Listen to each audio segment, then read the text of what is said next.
মানে লাস্ট 4 মাস মতো বা এরকম কিছু ওপেন থাকে। তো আমরা আসার 2-3 দিন আগে আমাদের কাছে নোটিফিকেশান এসছে ক্লুক থেকে যে আমরা বুক করতে চাই কিনা।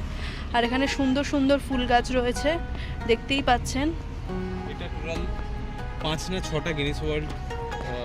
এটা অসাধারণ অসাধারণ, মানে জাস্ট মানে এটা যে প্রথমে তো এটা আমরা ক্লোজিং পেয়েছি, মানে যখন আমরা বাকি টিকিটগুলো বুক করেছি এই টিকিটটা পাইনি, কিন্তু তখন বেশ মন খারাপ ছিল যে দুবাই আসছি, মিরাকেল গার্ডেনটা দেখতে পারবো না। বাট আসার 2-3 দিন আগে এর টিকিটটা ওপেন হয়েছে, মানে সঙ্গে সঙ্গে কেটে নিয়েছি।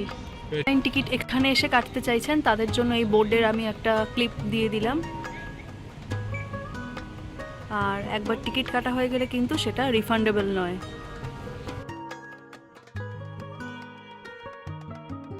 এবারে আমরা ঢুকছি হচ্ছে মিরাকেল গার্ডেনের মধ্যে।